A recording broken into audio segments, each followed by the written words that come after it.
Short Chapter 1. A Death in the Library. The rain droned softly against the windows of Blackwood Hall, a grand but aging estate nestled deep in the English countryside. Inside, the air was thick with the scent of old books and polished mahogany. The library, a vast room lined with towering shelves, was illuminated only by the flickering glow of a single desk lamp. At the center of the room, slumped over an antique writing desk, lay the body of Sir Reginald Montclair, a well-respected scholar of ancient languages and a collector of rare manuscripts. Sir Reginald had been found by his butler that morning, head resting on an open diary, its pages filled with peculiar symbols. Dr. Lennox, the family physician, stood near the body, adjusting his glasses. "He's been dead for hours, likely sometime after midnight. There are no signs of a struggle, no wounds. It could be natural causes, but—" He hesitated, glancing at the diary. Chief Inspector Bernard Graves of Scotland Yard leaned over the desk, frowning at the mysterious script. "What do you make of this?" he muttered. A sharp voice answered from the doorway. "Mon cher Inspecteur, if you wish to understand the crime, you must not merely look, you must observe." Every head turned as a small, fastidiously dressed man stepped forward, his moustache impeccably groomed and his eyes twinkling with intelligence. "Hercule Poirot," he announced, bowing slightly. "You have a puzzle, yes? Then allow me to employ my little gray cells." Chapter 2. The Gathering of Suspects. Poirot stepped into the dimly lit library, his sharp eyes scanning the scene with meticulous care. The grand room, lined with towering bookshelves and an ornate fireplace, held an air of mystery, accentuated by the storm raging outside. The scent of parchment and old ink lingered in the air, mingling with something more subtle, perhaps a trace of perfume or the faintest hint of cigar smoke. Inspector Graves, a tall, broad-shouldered man with a perpetually furrowed brow, crossed his arms. "Sir Reginald Montclair was found precisely as you see him now, Poirot. No sign of forced entry, no apparent weapon, and nothing missing from the room. The door was locked from the inside, and the key was found in his waistcoat pocket. Locked?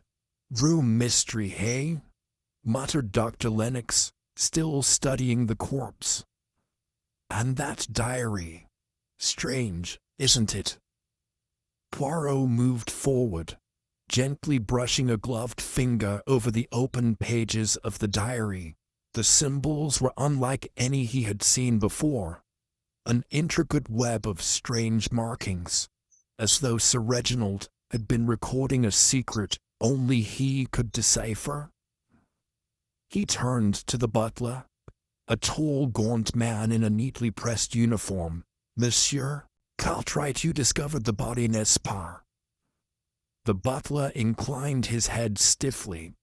"Yes, monsieur. This morning, at precisely 7:30. Sir Reginald never took breakfast late, so when he did not appear, I entered the library. That is when I found him." "And you touched nothing?" "Only to check if he was breathing, monsieur." Poirot nodded. "And last night? Who was the last to see him alive?" Inspector Graves exhaled sharply. "That would be his niece, Miss Eleanor Montclair. She visited him here in the library just before midnight. Apparently, they had a brief conversation, and then she retired to her room. She claims she heard nothing unusual during the night." "A niece, you say?" Poirot's gaze sharpened. "Ah, then we must speak with her at once." At that moment, the library doors swung open, and a young woman entered. She was in her early 20s, with auburn hair pinned in an elegant chignon, and a pale, composed face. Despite her outward calm, her hands trembled slightly as she clasped them before her. "You wish to see me?" Eleanor Montclair's voice was steady, but her blue eyes flickered with unease. Poirot stepped forward with a gentle smile. "Mademoiselle, I am Hercule Poirot. You were the last to see your uncle last night?" "Yes," she replied, glancing briefly at the lifeless figure of Sir Reginald, before quickly looking away. "We spoke for a few minutes. He seemed troubled, but he wouldn't say why. He dismissed me soon after. I went straight to my room and never saw him again." "And this diary?" Poirot tapped the open pages. "Did he ever mention it?" She hesitated. "No, but he was always working on something. I don't know what it means." Poirot studied her carefully, then turned to the others. "Who else was in the house last night?" Inspector Graves checked his notes. "Aside from Miss Montclair and Cartwright, we have 3 more individuals. Sir Reginald's old friend and fellow scholar, Professor Julian Ashford, Lady Constance Montclair, his sister-in-law, and a guest, Mr. Henry Dunwich, an investor in Sir Reginald's research. Then let us proceed, mes amis. The truth hides in the minds of these people. One must only listen carefully enough to hear it." Poirot turned back to Eleanor, his voice soft but firm. "Mademoiselle, tell me, who in this house would want Sir Reginald dead?" She hesitated, eyes flicking toward the rain-splattered window. When she finally spoke, her words were barely above a whisper. "Perhaps all of them." Chapter 3. Shadows of Deception. The rain outside had softened to a steady drizzle, but within Blackwood Hall, the atmosphere remained tense. Poirot, ever the observer, watched the way Eleanor Montclair's fingers twisted the edge of her handkerchief. A small but telling sign of unease. "All of them, mademoiselle," he repeated, his voice smooth, probing. "That is quite the statement." Eleanor hesitated, then sighed. "My uncle was not a man without enemies, Monsieur Poirot. Even within these walls, there were tensions, secrets." Poirot exchanged a glance with Inspector Graves, before motioning toward the grand armchairs by the fireplace. "Come, let us not stand like statues in a museum. Sit, mademoiselle. Tell me, what do you mean?" Eleanor perched on the edge of a chair, her posture rigid. "Professor Ashford was my uncle's closest friend, but lately they had been arguing. Something about a missing manuscript. Uncle accused him of stealing it." Poirot raised an eyebrow. "A grave accusation indeed." She nodded. "And Lady Constance, my uncle never trusted her. She married his late brother, but uncle always suspected she had ulterior motives." "Motives, mademoiselle?" Eleanor bit her lip. "Money.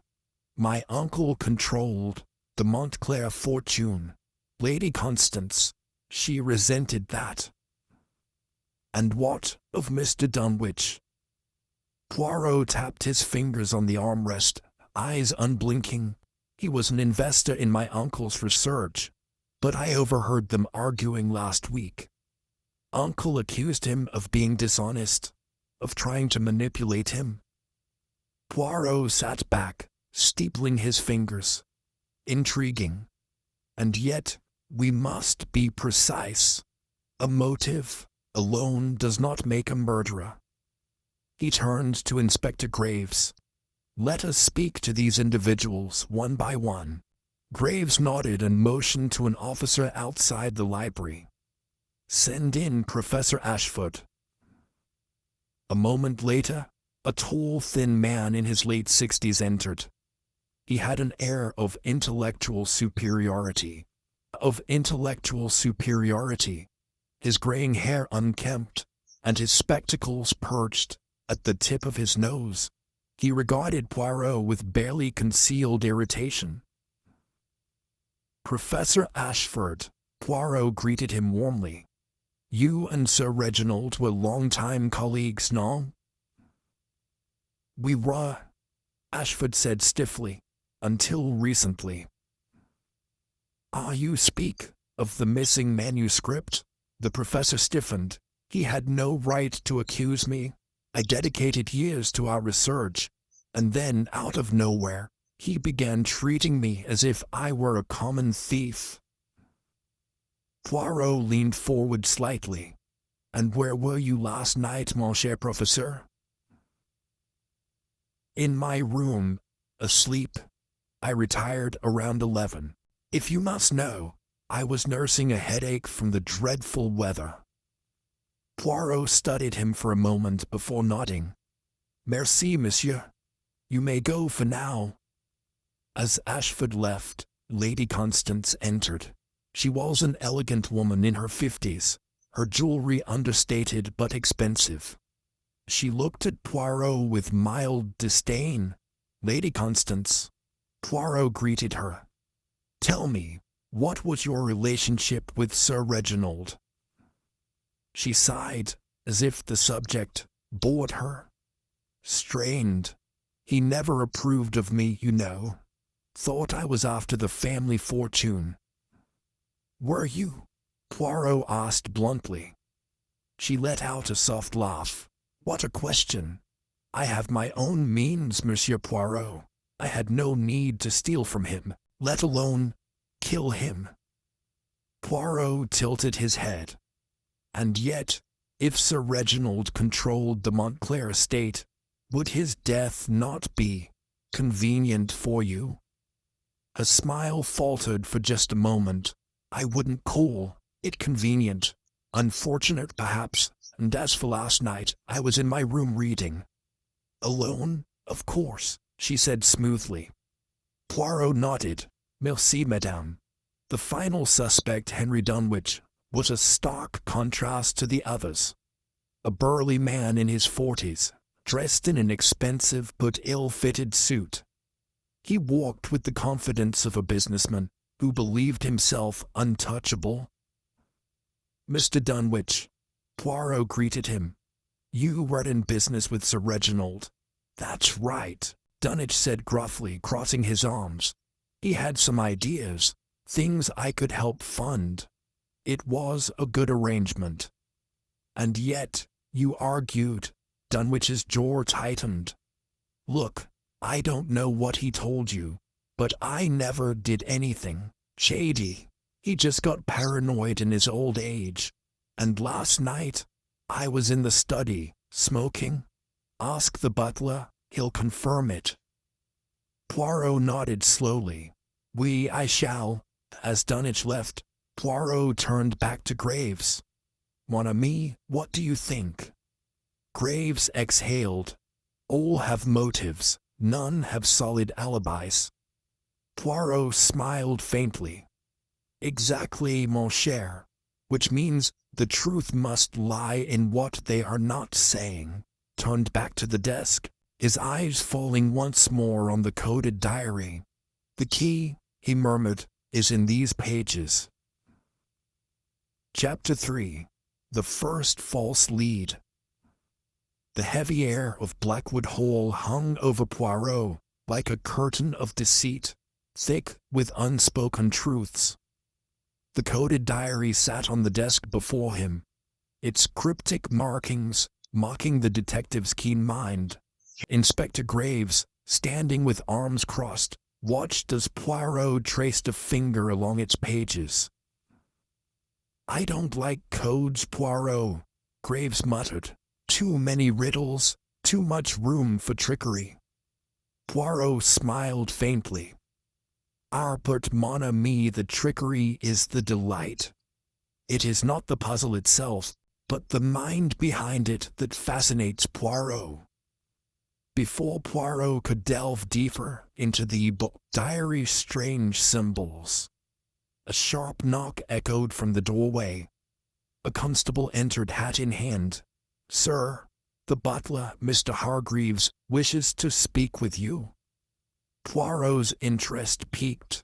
The butler was a silent observer, one who moved unseen but saw everything.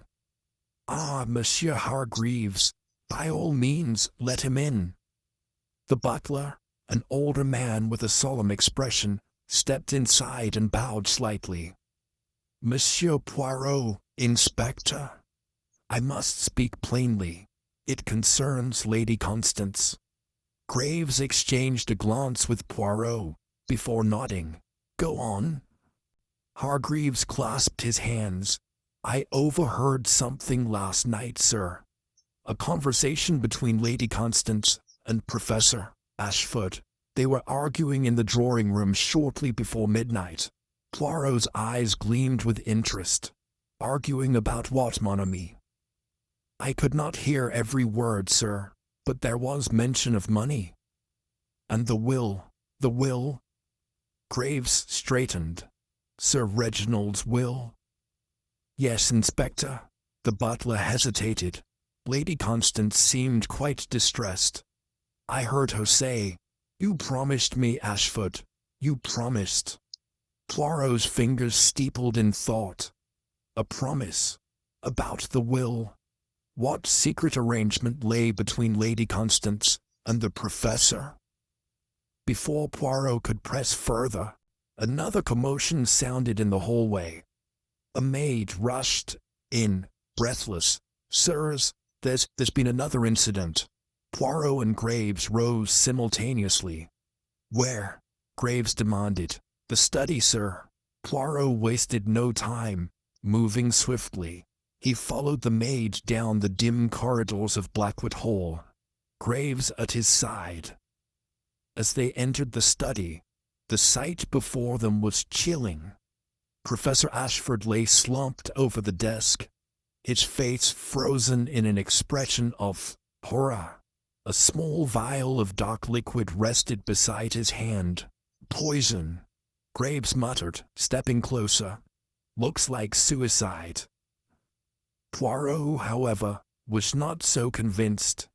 He leaned over the body, noting the lack of any overturned furniture, the pristine desk, the absence of hesitation in the professor's positioning. "No, no, mon ami," he murmured. "This is not the hand of a man who took his own life." Graves frowned. "Then you think—" Poirot nodded grimly. "Murder? A misleading truth." The study was quickly sealed off, constables guarding the entrance. As Poirot began his meticulous examination, Lady Constance was the first to be summoned, her pale face unreadable.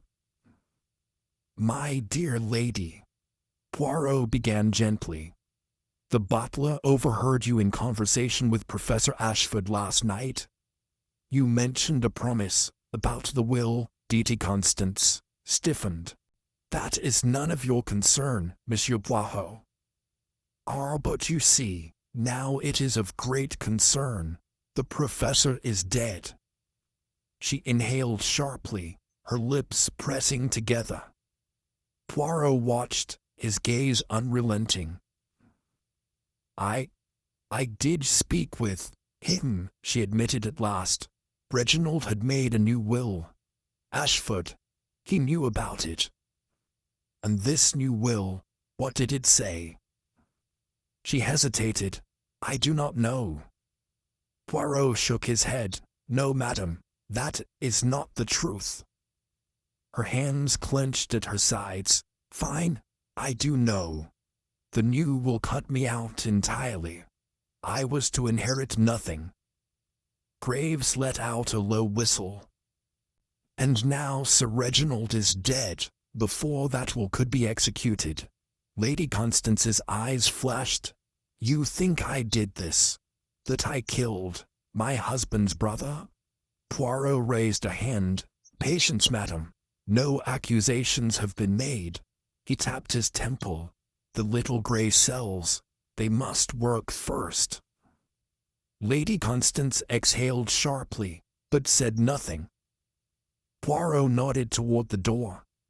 "That will be all for now." As she exited, Graves sighed. "I don't like it, Poirot.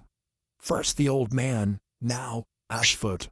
What if she panicked, killed him before he could expose her?" Poirot tilted his head. "A reasonable assumption, mon ami.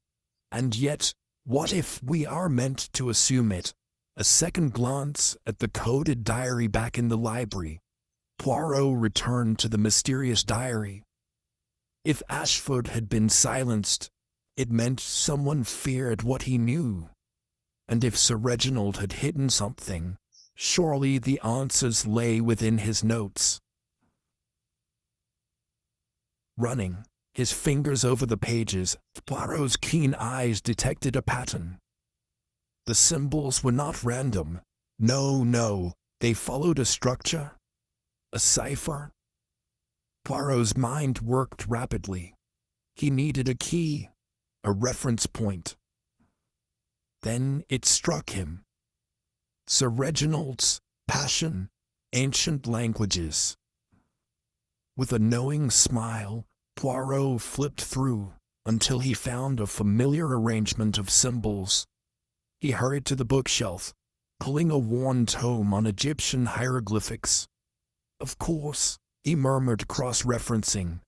"It is a substitution cipher, replacing letters with corresponding hieroglyphic symbols." Graves raised a brow. "And what does it say?" Poirot worked swiftly, translating a section of the text aloud. "I suspect I am being watched. My research has uncovered something dangerous. Someone does not want the truth known.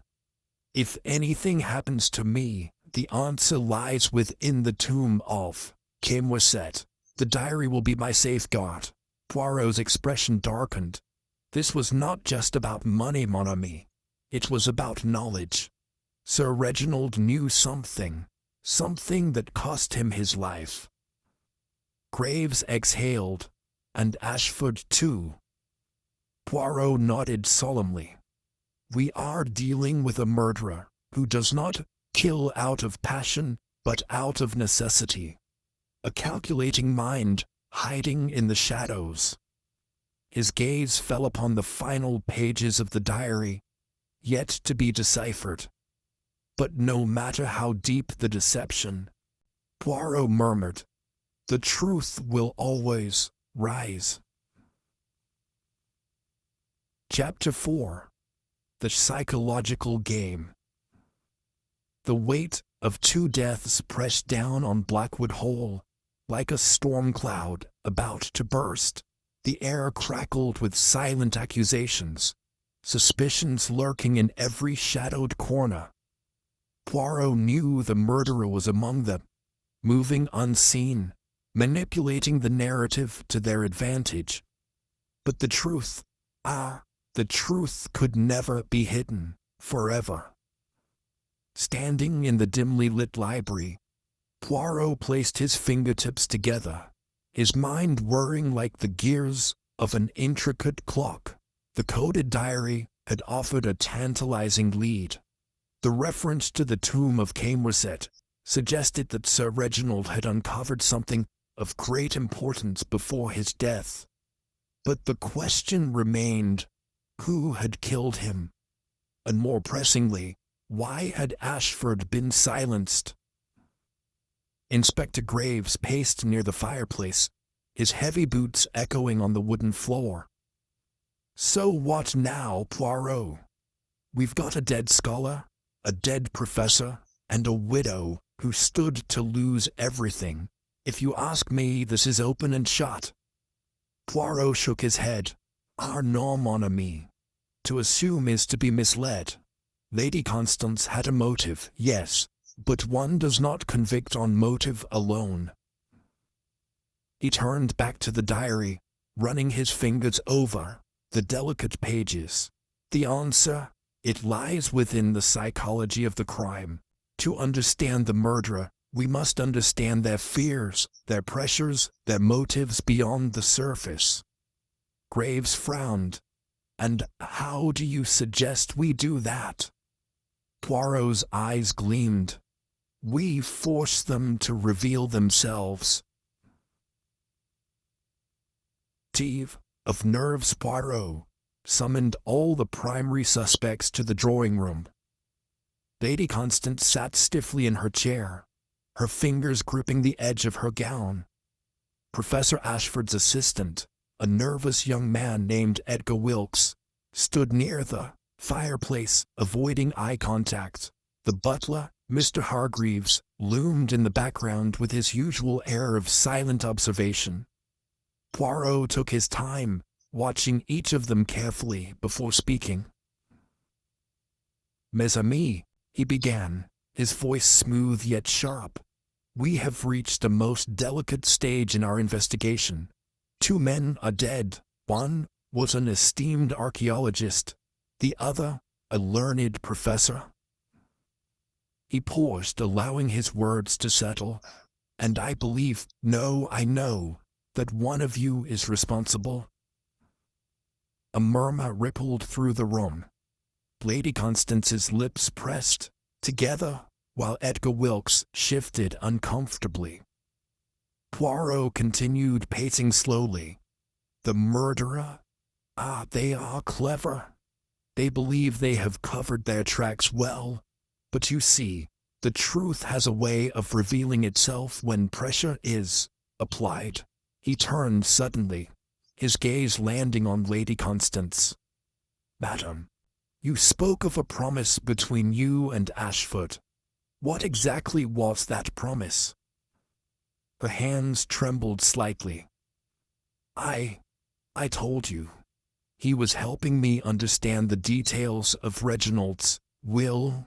"No, madame," Poirot interrupted. "There was more to it. You feared the new will would strip you of your inheritance, did you not?" A flicker of anger crossed her face. Yes, I admit it. But I did not kill him." Poirot nodded, then turned to Edgar Wilkes. "Monsieur Wilkes, you were Professor Ashford's assistant, were you not?" Wilkes swallowed hard. Yes." Poirot studied him for a long moment before speaking again. "Where were you last night, monsieur, before the professor was found dead?" Wilkes hesitated. "I was in my quarters." "A convenient answer." Poirot's voice sharpened. "And yet, if I were to ask the household staff, would they confirm it?" Wilkes's face paled. Graves took a step forward. "What are you getting at, Poirot?" Poirot steepled his fingers. "I believe our dear Monsieur Wilkes knows more than he is admitting. Perhaps he saw something, or perhaps he did something." Wilkes's breath hitched. His hands fidgeted, his eyes darting about the room. Poirot observed him carefully, his hesitation, his nervous mannerisms. This was a man hiding something. Finally, Wilkes exhaled, shakily. I didn't kill him." "Ah," Poirot smiled slightly. "That is not what I asked." Wilkes's shoulders slumped. "I saw him all right. I saw Professor Ashford shortly before he died." Graves stiffened. "Why didn't you say this before?" Wilkes licked his lips. "Because I was scared. I saw him arguing with someone." Poirot's eyes narrowed. "Who?"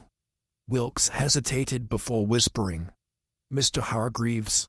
The butler's secret. All eyes turned to the butler, whose face remained eerily composed.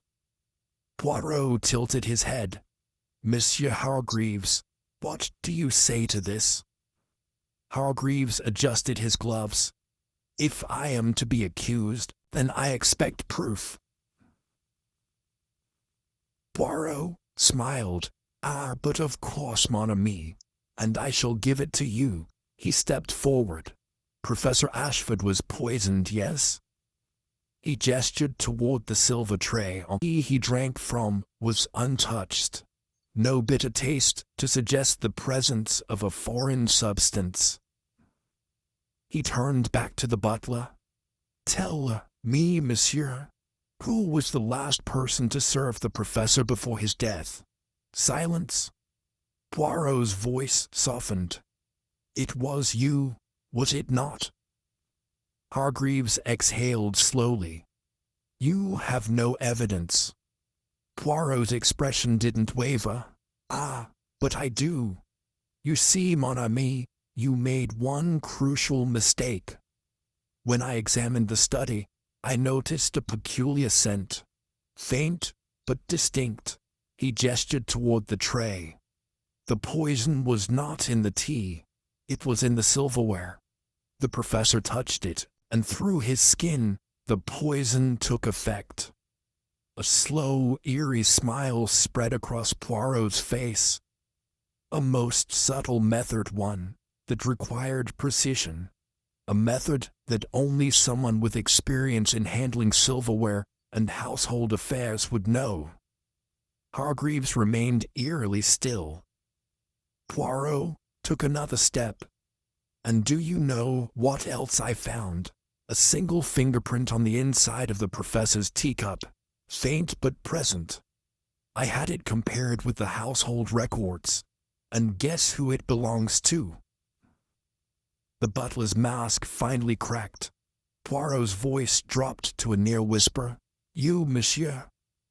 Graves moved swiftly, grabbing the butler's arm. "Hargreaves, you are under arrest." The butler didn't resist. He simply exhaled, shaking his head. "You're clever, Monsieur Poirot." Poirot nodded. "And you, monsieur, are a killer."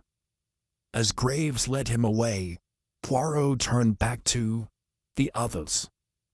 Lady Constance looked relieved while Wilkes sagged in his chair. The mystery was over. Yet Poirot knew. It was never just about the crime. It was about the psychology of the game. And this time, he had played it perfectly. Chapter 5. The Unraveled Pastor. The heavy rain lashed against the tall windows of Blackwood Hall. Hercule Poirot sat comfortably in the grand study, his mind still piecing together the intricate layers of deception that had unfolded before him. The arrest of Mr. Hargreaves had brought a sense of closure to the investigation. Also it seemed, and yet, something gnawed at Poirot's mind, like an unfinished melody lingering in the air. Inspector Graves, standing near the fireplace, took a long drag from his pipe before exhaling. "Well, Poirot, it seems we've got our man. Hargreaves confessed to poisoning Ashford. He claims he did it out of loyalty to Sir Reginald. Says Ashford was blackmailing Lady Constance over some scandal." Poirot tapped his fingers together, his expression unreadable. "Ah, mon ami, and yet, do you not find it curious?" Graves raised an eyebrow. "Curious? What now?" Poirot leaned forward, lowering his voice. "The butler's confession is convenient. Too convenient. He was caught, but a man of his nature would never be so careless as to leave behind a fingerprint. No, this confession, it is an act of protection." Graves frowned. "Protection? For whom?" Poirot steepled his fingers. "That, mon cher, is the question." The inheritance of secrets at that evening, Poirot requested a private audience with Lady Constance. The widow was dressed in deep mourning attire, her fingers absently toying with a pearl necklace as she sat across from the detective. "Lady Constance," Poirot began, his gaze unwavering, "I must ask you again, what did Sir Reginald discover before his death?" She flinched. "I told you. He was working on his archaeological research. No." Poirot interrupted gently. That is what he wanted you to believe. But the truth, the truth is different, n'est-ce pas? Her fingers tightened around the pearls.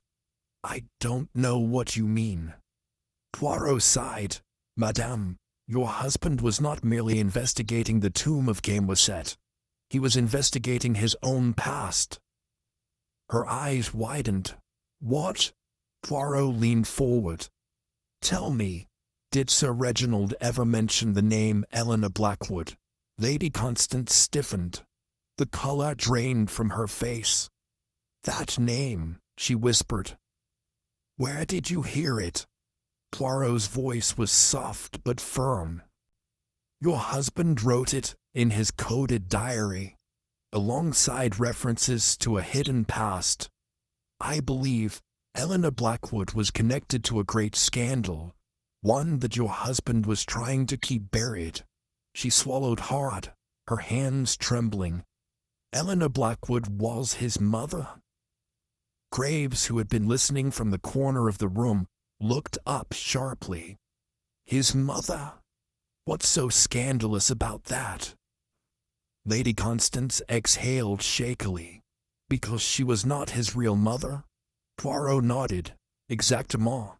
And that, madame, is what someone killed to hide. A child of two families, isn't it? Lady Constance composed herself. Poirot gestured for her to continue. She took a deep breath. Eleanor Blackwood was Sir Reginald's adoptive mother. His real mother was a woman named Margaret Ashford. Poirot's eyes sharpened. Ashford? Yes. She swallowed.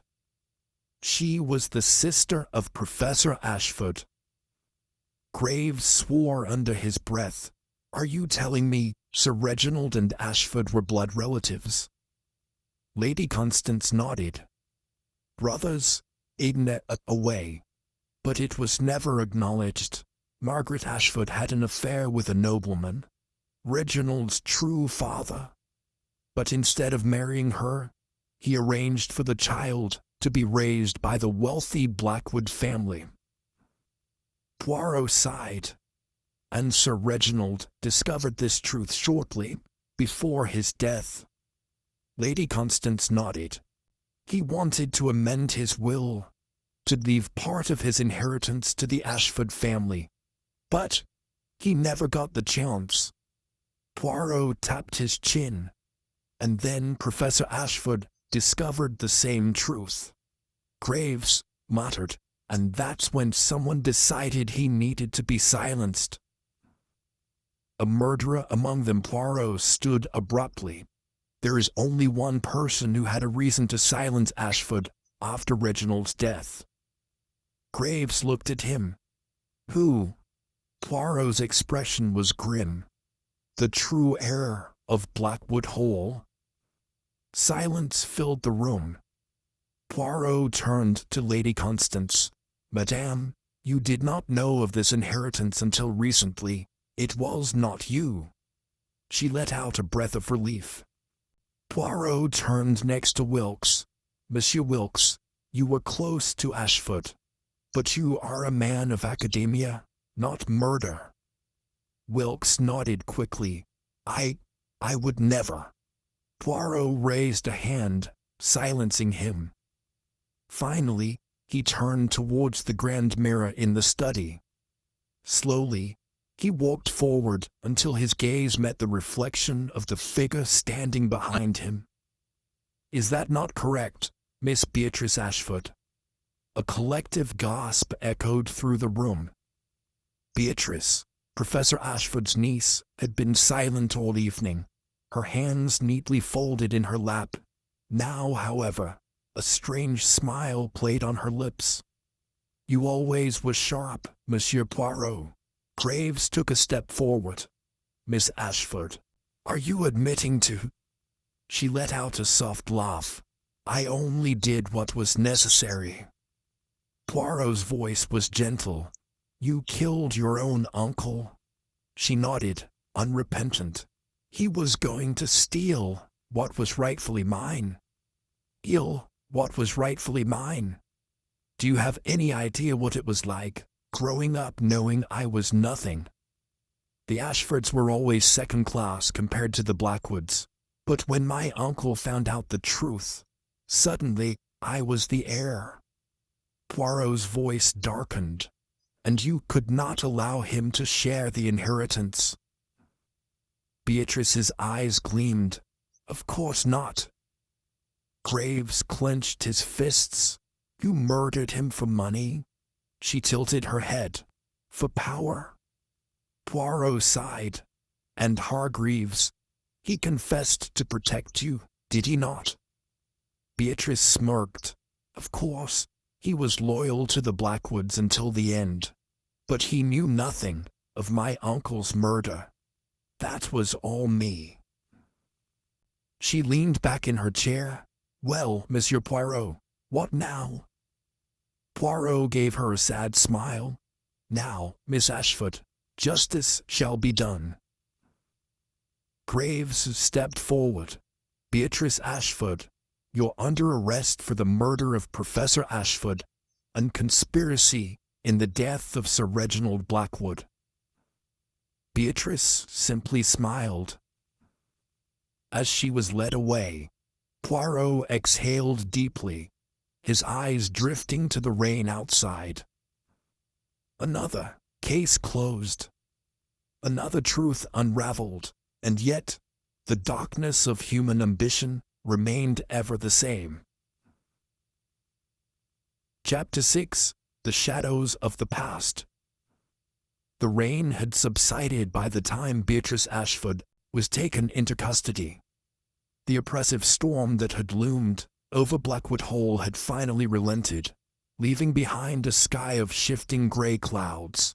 Yet within the grand estate, the air remained heavy with unspoken truths and unresolved whispers. Hercule Poirot, ever the keen observer, stood near the study's grand fireplace, lost in thought.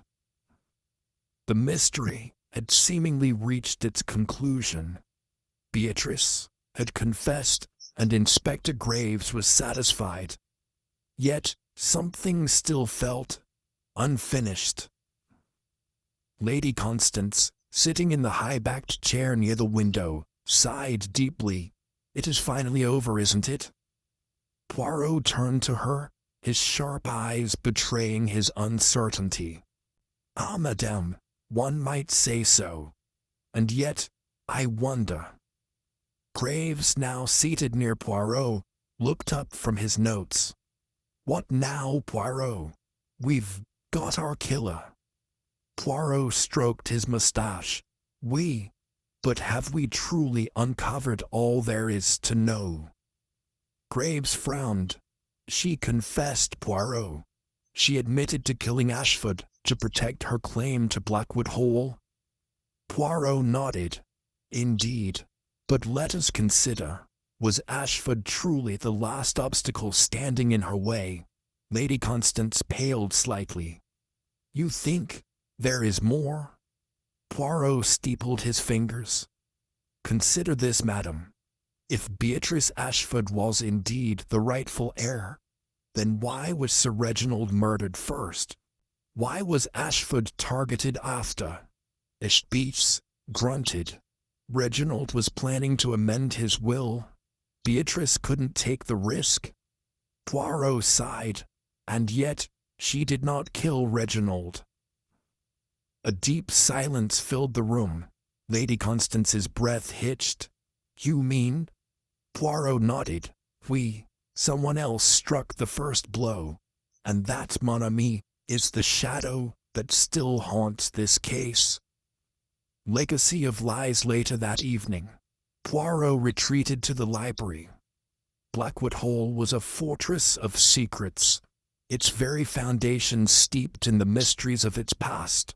Poirot had learned over the years that a crime was never just a single act.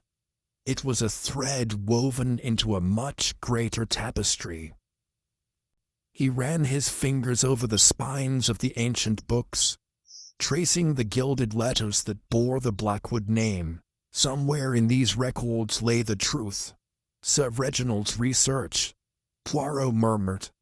It was not merely about inheritance. Graves, standing nearby, glanced at him. Then what was it about? Poirot withdrew a dusty ledger and laid it on the desk. He flipped through the pages carefully until he found a name that had been haunting him since the beginning. Eleanor Blackwood. Poirot tapped the name with his finger. Reginald's supposed mother. But we now know she was not. Graves furrowed his brow. Right. We established that Margaret Ashford was his true mother. Poirot looked up. And yet, have we truly explored the implications of that revelation? Narrated exhaled. You think someone else wanted to keep that truth buried? Poirot's eyes gleamed. Not just someone. The real mastermind behind Sir Reginald's murder. The will of the dead at that moment. A soft knock echoed through the study. It was Wilkes, the loyal secretary. He stepped inside hesitantly, his hands trembling slightly. Monsieur Poirot, I believe there is something you should see. Poirot nodded for him to continue.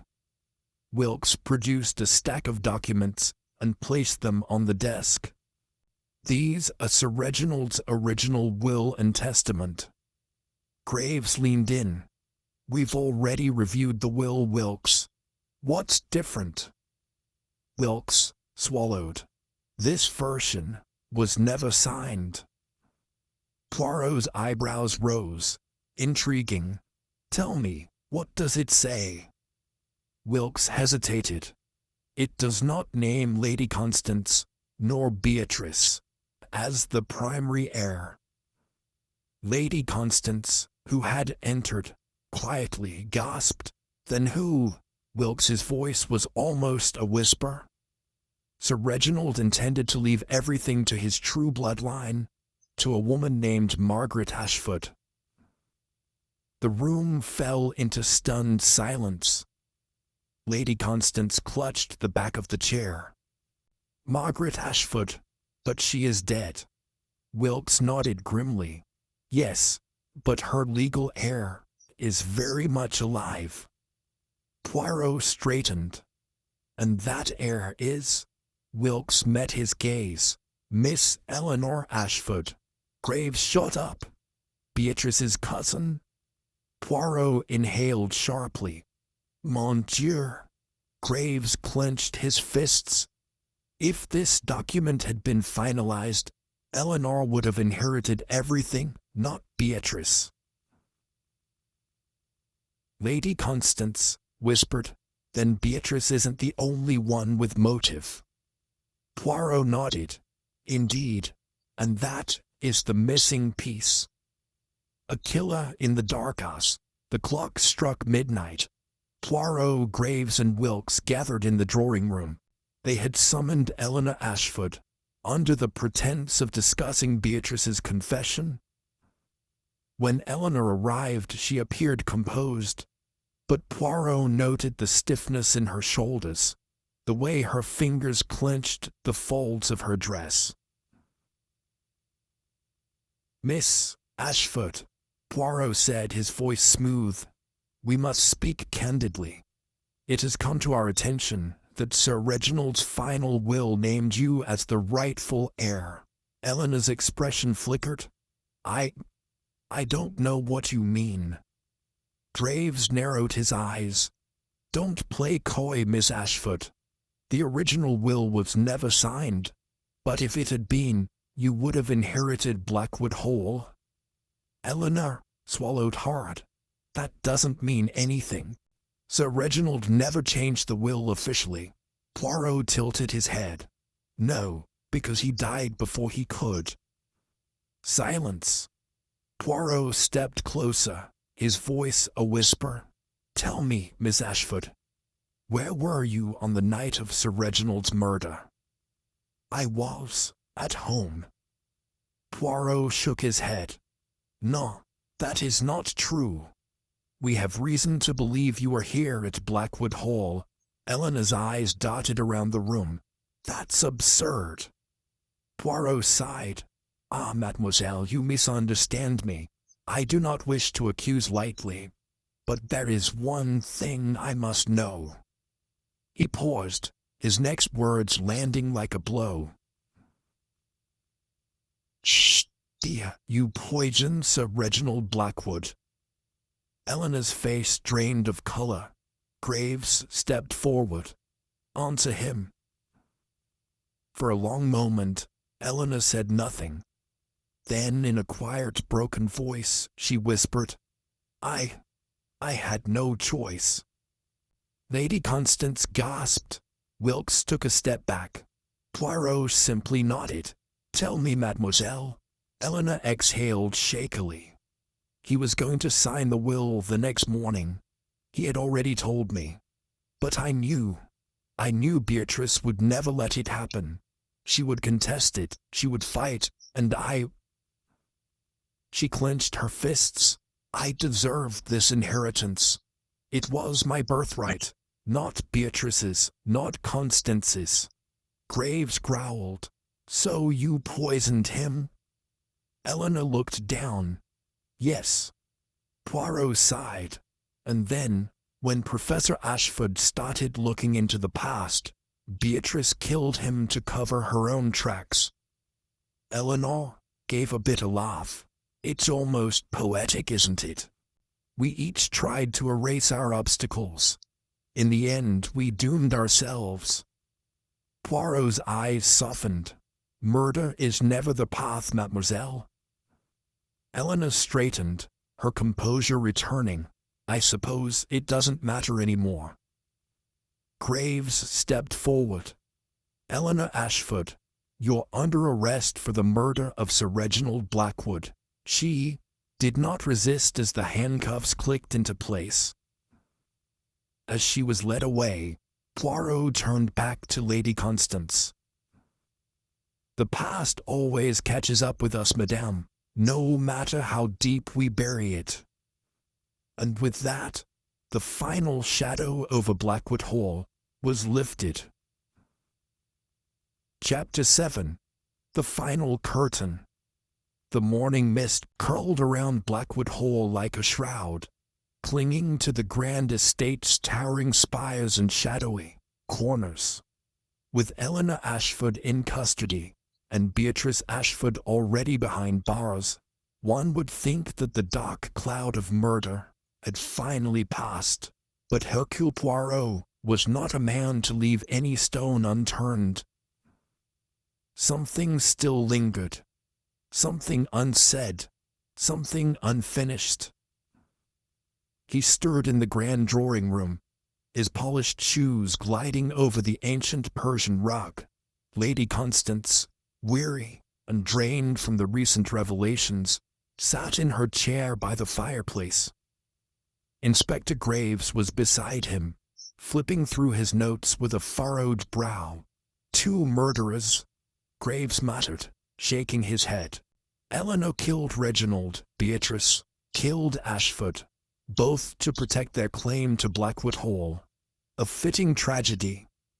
Poirot did not respond immediately. He studied the flickering flames, his mind working tirelessly. Tell me, mon ami, Poirot said at last, have you ever known a case to resolve itself so neatly? Graves frowned. What do you mean? Poirot turned, hands clasped behind his back. Let us examine the facts again. Beatrice Ashford killed the professor to keep him from revealing the truth. And Eleanor, well, she murdered Sir Reginald before he could sign his will. All seems tidy, no? Graves nodded slowly. And yet, Poirot's eyes narrowed. That is one detail that has continued to trouble me. Lady Constance stirred in her chair. What detail, Monsieur Poirot? Poirot stepped forward, his voice dropping into a murmur. Sir Reginald was poisoned. But poisoning is a crime of patience, of calculation. He turned sharply. And yet, Eleanor Ashford was neither. Graves blinked. You mean? Poirot sighed. Eleanor Ashford believed the inheritance was her birthright. She was impulsive, desperate. And yet, she chose poison, a method requiring foresight, a slow burn. He shook his head. No, mon ami, something does not sit right. Lady Constance's eyes widened. Are you saying she didn't do it? Poirot's mustache twitched. Ah, she did administer the poison, but what if she was not the one who planned it? A long silence followed. Graves exhaled sharply. Poirot, you're suggesting there's another player in the game? Poirot nodded. Indeed, and I believe the real orchestrator of this tragedy is still among us. A third hand in the dock. Poirot had often said that murder was rarely a single act. It was a tangled web, spun from deceit, ambition, and fear. And Blackwood Hall had enough secrets to fill an entire novel. He moved toward the writing desk, where the original unsigned will still rested. He traced the inked words with a gloved finger. Tell me, Lady Constance, he asked suddenly, when did you last see the original will before today? Lady Constance hesitated. I had never seen it before today. Poirot nodded.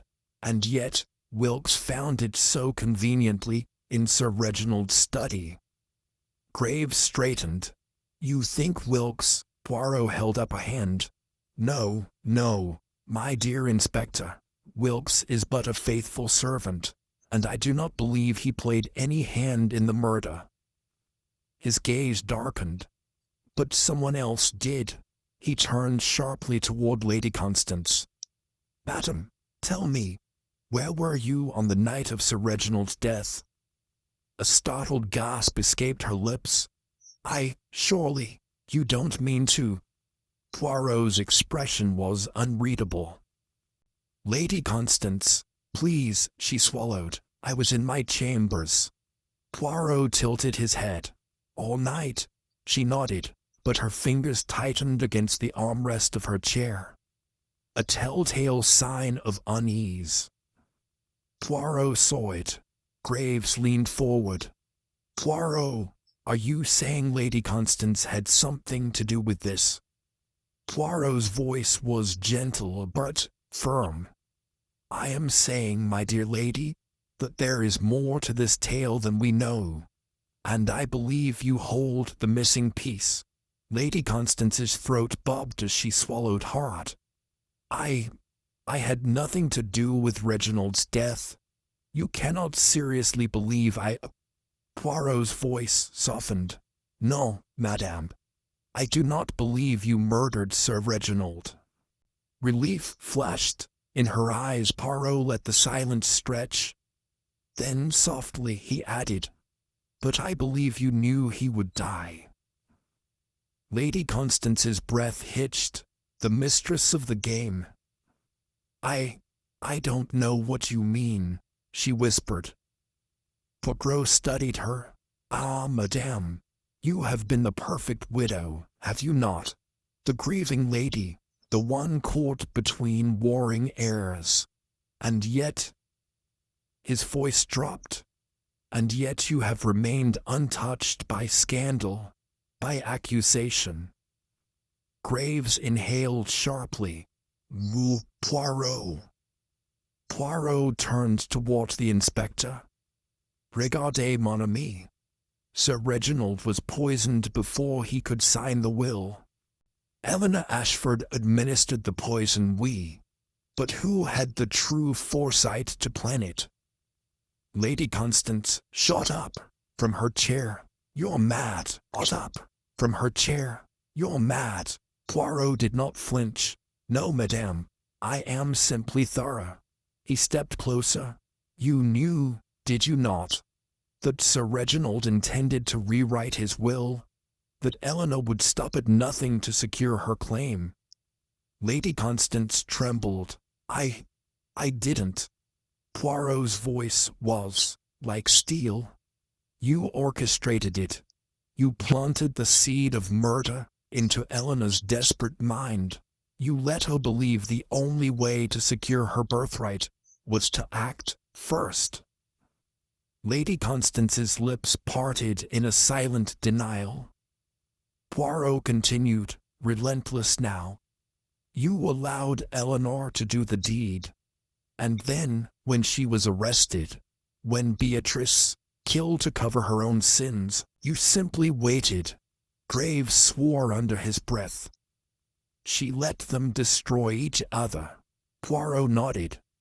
And now, madame, now, you remain as the last standing heir of Blackwood Hall. A shuddering breath escaped Lady Constance. She staggered back, gripping the chair. Poirot did not press her further. He had seen it before. The slow unraveling of a guilty conscience. She collapsed into the chair, covering her face with trembling hands. I never meant for it to go this far. Graves stepped forward. Lady Constance Blackwood, you're under arrest for conspiracy to commit murder. She did not resist as the handcuffs closed around her wrists. The end of a legacy. As Lady Constance was led away, Poirot turned back to the fireplace.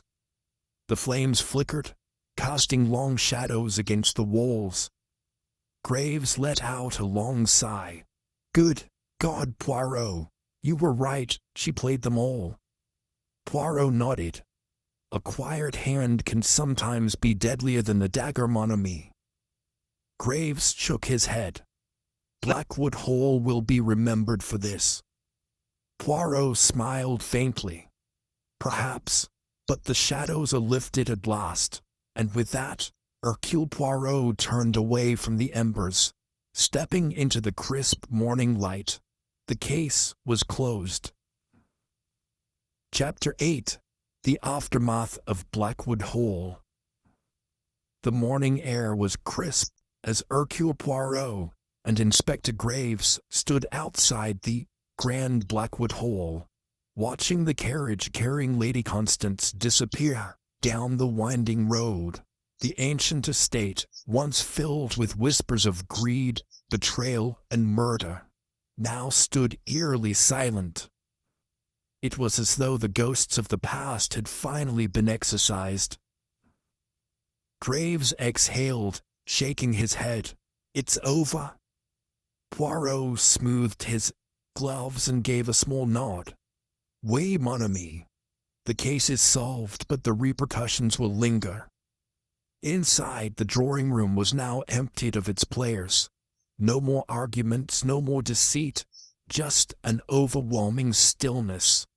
The scent of old books and burning wood lingered in the air. Poirot walked toward the fireplace, staring into the dying embers. A legacy in ruins news of the scandal spread quickly through the town. The once revered Blackwood Hall was now infamous, its name linked to conspiracy and bloodshed. The town's residents spoke in hushed tones about Lady Constance's deception, about Eleanor's desperate act, and Beatrice's ruthless ambition. The estate's fate was uncertain. With its main inheritors imprisoned, legal battles began to determine the rightful owner. Solicitors pored over documents. Distant relatives surfaced from the shadows, each hoping for a claim. But Poirot knew the truth. Blackwood Hall was tainted, its history stained beyond repair. Wilkes, the loyal butler, remained, though the weight of tragedy aged him overnight. A house should be filled with life, Monsieur Poirot, he murmured as he dusted the empty halls. This one has seen too much death. Poirot regarded him kindly. "And what will you do now, Monsieur Wilkes?" The old man sighed. "I have served this family for decades. Perhaps it is time I moved on, away from the ghosts of Blackwood Hall." Poirot placed a reassuring hand on his shoulder. "A wise decision, mon ami. Some places are not meant to be lived in forever." The unraveling of lies. With Lady Constance in custody, her confession came in slow, painful admissions. At first, she maintained her innocence, but as Poirot predicted, the weight of guilt became unbearable. "I never poisoned Reginald," she insisted. "Eleanor did that." Poirot nodded. "Ah, oui. But you convinced her, did you not? You knew she was desperate, that she would do anything to secure her claim. You planted the idea, subtly, carefully." Lady Constance's lips trembled. "I only wanted what was rightfully mine. Reginald was going to give everything away. He betrayed me, betrayed my trust, my love." Poirot observed her with quiet pity. "And so you let them destroy each other?" Tears welled in her eyes. "I never meant for Beatrice to kill the professor. That was unexpected." Poirot sighed. "Madame, when you set a fire, you cannot control how far it spreads." Her trial was swift. The evidence against her was overwhelming. The court sentenced her to life imprisonment for conspiracy. Her once glamorous world reduced to cold prison walls. Eleanor and Beatrice faced similar fates. The tragedy of Blackwood Hall had left no winners, only ruins. Poirot's farewell. With the case concluded, Poirot prepared to depart. The fog had lifted, revealing the autumn landscape in its golden hues. As he and Graves walked toward the waiting carriage, the inspector sighed. "I still can't believe it, Poirot." Constance played the long game. She let them all fall, one by one, and waited to claim everything. Poirot adjusted his gloves. "It is often the quiet ones, mon ami. The most dangerous murderers do not wield knives or guns. They manipulate, they whisper, they deceive." Graves shook his head. "What do you think will happen to Blackwood Hall?" Poirot cast one last glance at the estate. "It will stand, mon ami. But her house is only as strong as the souls within it, and this one has lost too much." As the carriage wheels turned, rolling toward the horizon, Poirot closed his eyes. Another case solved. Another mystery unraveled. But as always, the echoes of the past remained. For even the greatest detective knew, some shadows never truly fade. Chapter 9. The Echoes of the Past.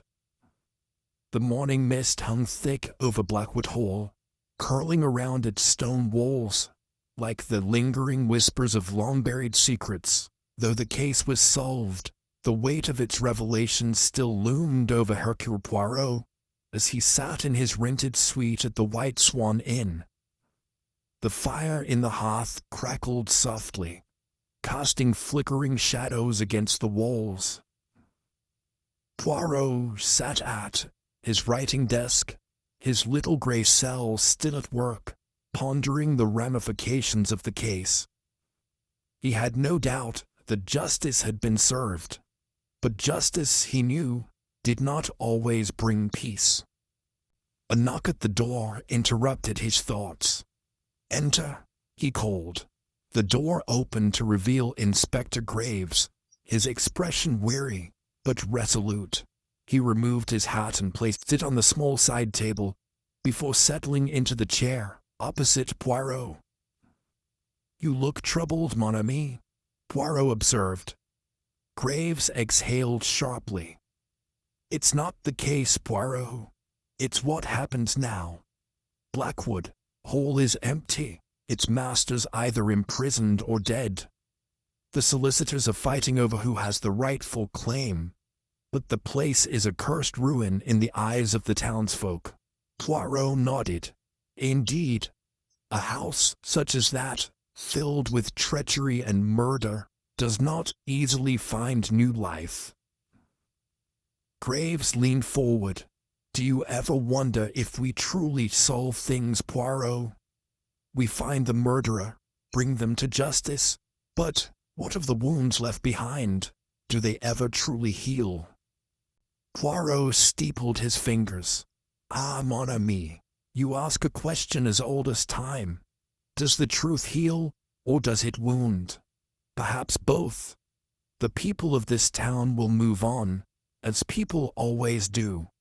But the scars remain, invisible, yet ever present. Graves sighed. Speaking of moving on, when do you leave? Poirot smiled faintly. Tomorrow. The train will take me back to London, where other mysteries await. Not even a moment of rest? Poirot chuckled. Alas, the mind of Poirot does not rest, and crime, mon ami, waits for no one. A visit from the past. That afternoon, as Poirot prepared his luggage, there was another knock at the door. This time, the visitor was unexpected. Miss Beatrice. Poirot's brows lifted as he beheld the woman who had once schemed so ruthlessly, now standing in the doorway pale and weary. Beatrice stepped inside hesitantly, her gloved hands trembling. Monsieur Poirot, she murmured, I needed to see you before you left. Poirot gestured for her to sit. You surprised me, mademoiselle. I did not expect to see you again. She clasped her hands together tightly, as if steeling herself. I know I was cruel. I know what I did, but I never meant for things to end like this. Poirot regarded her keenly. Tell me, mademoiselle, what is it that weighs upon you? She hesitated, then whispered, regret. A small, bitter smile formed on Poirot's lips. Ah, regret is a heavy burden, is it not? Beatrice swallowed hard. After all that's happened, I keep thinking about what you said, about how the most dangerous murderers do not wield weapons, but words. Poirot nodded.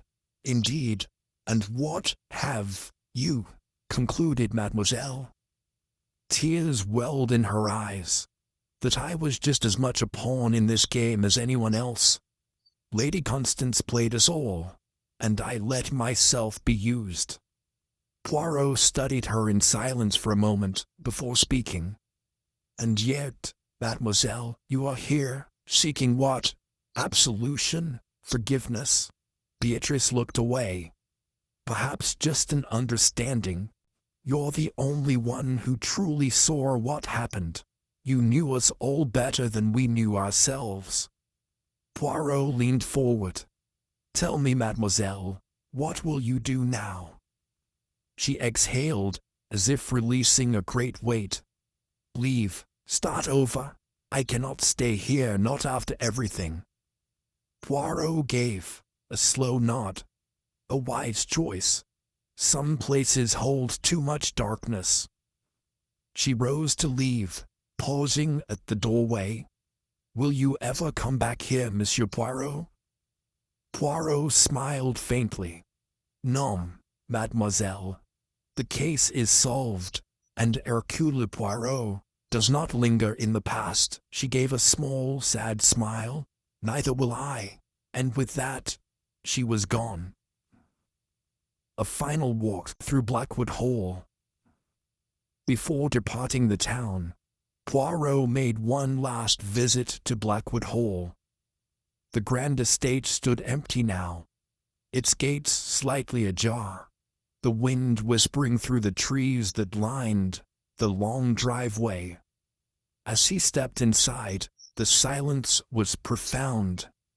No voices, no hurried footsteps, no secrets lurking behind closed doors. Just emptiness.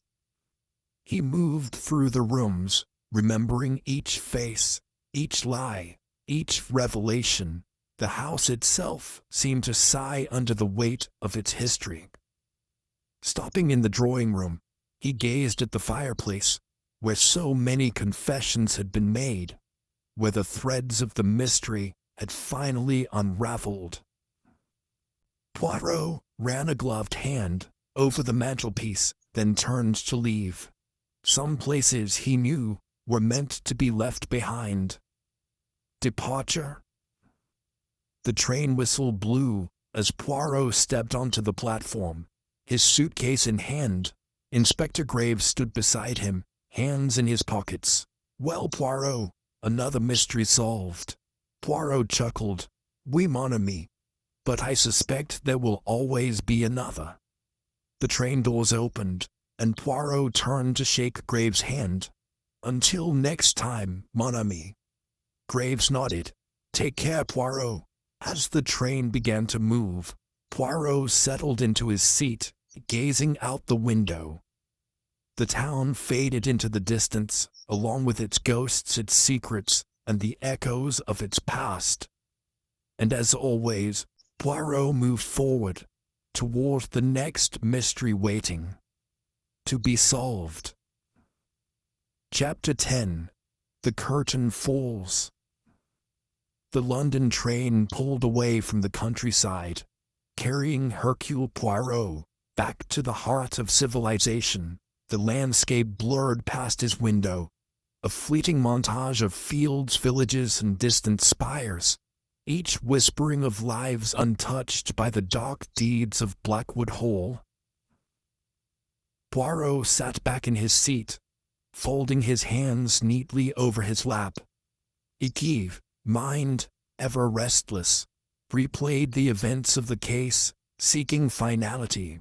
The guilty had been exposed, justice had been served, and yet, as the train pressed forward, he felt the lingering presence of unfinished echoes. A rustle of paper interrupted his thoughts.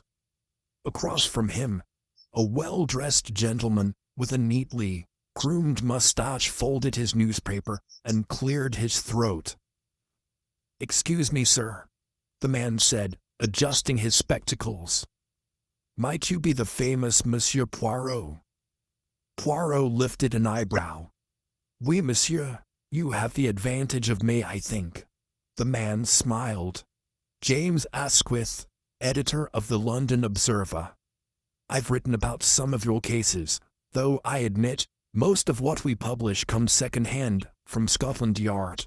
"Ah, the press," Poirot mused. "Forever chasing the truth, but never quite catching it, n'est-ce pas?" Asquith chuckled. "Well put. And if I may be so bold, might I ask, were you in the north on business?" Poirot hesitated, then gave a small nod. "A case a rather intricate one. Would you be willing to share the details?" Asquith leaned forward, his curiosity piqued. Poirot smiled, but there was a glint of finality in his eyes. "Some stories, Monsieur Asquith, are not meant for the printed page." The editor nodded slowly. "A pity. Your cases always make for fascinating reading." Poirot inclined his head. "Perhaps the world is better off not knowing all of its secrets." A familiar figure in London. Arriving at London's bustling station, Poirot stepped onto the platform and inhaled deeply. The scent of coal smoke, rain-dampened stone, and freshly printed newspapers filled the air. London, in all its chaotic charm, was unchanged. As he made his way toward a waiting cab, a voice called out, "Poirot." Turning, he found himself face to face with Chief Inspector Japp. The Scotland Yard detective, hat slightly askew, approached with an expression of amusement. Back from the countryside, are you? Japp asked, falling into step beside him. Poirot nodded. Oui, mon ami. And you? Still catching criminals with your English methods? Japp smirked. Trying to, though it seems half of them are inspired by you these days. They reached the cab stand and Poirot gestured for Japp to join him. As they settled into the carriage, Japp fixed him with a keen look. Heard about Blackwood Hall? Japp said casually. Nasty business. Papers are calling it the House of Secrets. Poirot sighed. The papers, they always seek the drama, yes? Japp shrugged. Well, can't blame them. But between you and me, was it as tangled as they say? Poirot chuckled. More tangled than the finest Parisian embroidery, mon ami. Japp grinned. And I suppose you solved it with one of your little speeches? Poirot lifted a finger. Non, mon ami. With my little grey cells. Japp laughed. Same thing, isn't it? The cab rolled on, the city unfolding around them in all its grandeur and mystery.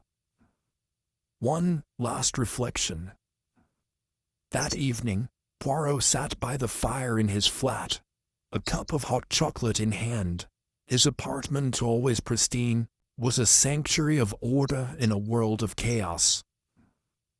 He glanced at the stack of letters on his desk. Requests for investigations, invitations to speak, notes from admirers. The world was always eager for the next case, the next mystery. But for now, he allowed himself a moment of peace. Justice had been done. The past had been laid to rest, and soon enough, another case would come knocking. Poirot smiled to himself. The world never ran out of mysteries. Sure, here's Chapter 11 of Hercule Poirot and the Dead Man's Coded Diary, continuing with 2,000+ words. Chapter 11. The Final Gathering. The drawing room of Blackwood Hall was heavy with tension. The great chandelier cast flickering golden light over the assembled suspects, their faces tight with apprehension. Hercule Poirot stood at the center, his hands neatly folded before him, surveying the room with a keen, knowing gaze. Inspector Graves, his stern face betraying traces of impatience, stood to Poirot's right. To the left, Arthur Blackwood, the troubled heir, sat rigid in his chair, his fingers twitching against the polished armrest. Beside him, Evelyn Norwood, her normally serene expression taut with suppressed anxiety, clutched a lace handkerchief in her lap. Across the room, Dr. Wycliffe adjusted his cuffs, avoiding Poirot's eyes, while Mr. Graves, the family solicitor, cast furtive glances toward the clock. Lady Blackwood, composed but pale, sat with regal stillness, her hands clasped before her. Poirot allowed a long, deliberate pause to stretch before he finally spoke. My friends, you are no doubt wondering why I have gathered you all here tonight. His voice was calm, but commanding, the unmistakable authority of a man who held the answers. A tense silence followed. Poirot smiled faintly. Patience, mes amis. The moment of truth approaches. The crime, unraveled. Poirot began pacing the room slowly, his polished shoes clicking softly against the floorboards. When we first examined the crime, it appeared to be a simple matter. A man murdered, his diary stolen, a house full of suspects, each with their own secrets. But as we have seen, nothing in this case was as it seemed. His gaze landed on Arthur Blackwood. You, monsieur, believed yourself to be the primary suspect. And indeed, there were many, who would have found it convenient if you were guilty. Thus, Joel tightened, but he remained silent. Poirot turned to Evelyn. "Mademoiselle Norwood, you have been deeply troubled, have you not?" Evelyn swallowed. I did not kill Mr. Harding." Poirot nodded. "No, you did not. But you concealed something, did you not? Something about that night?" Evelyn hesitated before nodding. I saw someone in the hall before the murder." A collective murmur swept through the room. Poirot lifted a hand for silence. "Yes, Mademoiselle Evelyn saw someone. But she did not see their face clearly, only a shadow. And this, mes amis, is where the game began." He stopped pacing and turned to face the room. "The murderer took great pains to ensure that we would suspect the wrong person. They planted false leads, stole the diary to mislead us, and even committed a second crime to throw us off the scent." His voice dropped slightly, becoming more measured. "But Poirot, he does not rely on the surface of things. No. He looks beneath the diary's secret." Poirot reached into his pocket and produced a small notebook. The missing diary, the key to this case, was meant to disappear forever. But you see, I am very fortunate. He tapped the cover lightly. "For even though it was stolen, a clever murderer can never erase all traces of their crime." Inspector Graves frowned. "What do you mean, Poirot?" Poirot's eyes twinkled. "A most curious thing, mon ami. Mr. Harding had a habit of writing down important things not only in his diary, but also in duplicate notes, which he hid in different places." Arthur Blackwood sat forward. "You found one?" Poirot inclined his head. "Indeed, and what it contained, mes amis, was most revealing." He opened the notebook and read aloud. "I know the truth now. The deception has gone too far. If I am to remain silent, I must first hear the full confession." A ripple of unease passed through the room. Poirot snapped the book shut. "You see, my friends, Mr. Harding had discovered something. He knew the truth behind a deception that had been maintained for many years." His gaze swept across the room.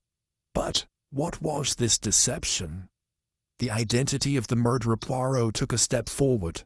His voice, once measured, now carried a note of finality. "The answer, mes amis, lies in Blackwood Hall's most carefully guarded secret. A truth hidden in plain sight." He turned suddenly, his finger pointing directly at Dr. Wycliffe. The doctor stiffened. "This is absurd." "Non, monsieur," Poirot said gently. "It is the truth." Dr. Wycliffe's hands balled into fists. "You have no proof." "Ah, but I do." Poirot smiled slightly. "You see, Mr. Harding's final message was not meant to accuse. It was meant to record. He suspected you, Dr. Wycliffe, of keeping a secret. One that would have changed the course of the Blackwood estate." The doctor's lips parted, but no words came. Poirot continued. "You were not merely the family physician. You were something far more significant. You were involved in the greatest deception of all, the false heir." Gasps filled the room. Arthur Blackwood's face went pale. "What are you saying?" he demanded. Poirot exhaled softly. "I am saying, mon ami, that you are not the true heir to Blackwood Hall." A stunned silence fell. Poirot turned back to Dr. Wycliffe. "You were the one who orchestrated the deception, were you not? The true heir, he was lost long ago, and you arranged for a replacement." A child who could claim the inheritance. The doctor swallowed hard, his face dark with fury. You have no proof of this? Poirot held up the notebook. Oh, but I do. Mr. Hastings' notes, combined with my own deductions, tell the full story. And when Mr. Hastings threatened to reveal the truth, you had no choice. You silenced him before he could expose the lie. The room exploded in whispered disbelief. Poirot took a step closer to Dr. Wycliffe. You thought yourself safe, did you not? But the human mind, it is like a mirror. It reflects even the smallest cracks. And you, mon cher docteur, you were too precise, too calculated. Dr. Wycliffe's shoulders slumped. He let out a breath, a slow, heavy exhale. You have no idea what I've done, he muttered. Poirot nodded gravely. Oh, but I do. Inspector Graves stepped forward. Dr. Wycliffe, you are under arrest for the murder of Mr. Hastings. There was no resistance. The doctor simply closed his eyes, as if relieved that the game was finally over. Justice and resolution as the police led Dr. Wycliffe away. The remaining guests sat in stunned silence.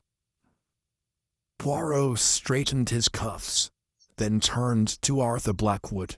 You, monsieur, have lived a life built upon a deception not of your own making. What you choose to do with that knowledge, it is up to you. Arthur swallowed, nodding slowly. I need time to understand. Poirot inclined his head. Time. It is always the greatest revealer of truth. He turned, meeting Evelyn's gaze. And you, mademoiselle, you have been brave. The past cannot be changed, but the future is yours to shape. Evelyn nodded, eyes glistening. Poirot stepped toward the door, pausing only once. Justice, mes amis, is never simple. But tonight, it has been served. With that, he departed, leaving Blackwood Hall forever changed. Chapter 12. The Truth Unveiled. A profound silence filled the drawing room of Cavendish Manor. The gathered suspects, Lady Cavendish, Inspector Graves, Mr. Bartlett, Miss Evelyn Harcourt, and the ever-nervous Mr. Alfred Jennings, sat in tense anticipation. The fire in the hearth flickered, casting long shadows against the dark-paneled walls, adding an air of theatricality to the impending denouement. At the center of it all stood Hercule Poirot, his small but dignified frame radiating absolute control over the room. He had called this final meeting after an intense day of analysis, interviews, and reflections. On the table before him lay the late Sir Reginald Cavendish's diary, the tattered pages containing the cryptic codes that had set this investigation into motion. Across from him, Captain Hastings sat on the edge of his seat, eager yet confused. "Poirot," he whispered, "must you be so dramatic? Surely you've already solved it. Why keep us in suspense?" Poirot merely smiled, twirling the ends of his mustache. "Ah, Hastings, mon ami, patience is required. The truth must be revealed in order, without haste, without error." He tapped his temple. "The little gray cells have done their work, and now we shall allow them to speak." He turned his keen gaze toward the assembled guests. "We began this journey with a simple truth. Sir Reginald was murdered. But what seemed at first to be a simple case of robbery gone wrong quickly unraveled into something far more diabolical. Shall we recount our discoveries?" A murmur of agreement, hesitant but inevitable. Poirot took a slow step forward. First, we had the diary, a cryptic document written in an enigmatic shorthand that only the victim understood. It seemed to be of paramount importance. But why? Because it contained a code, a hidden message that Sir Reginald himself feared falling into the wrong hands. He let the words settle before continuing.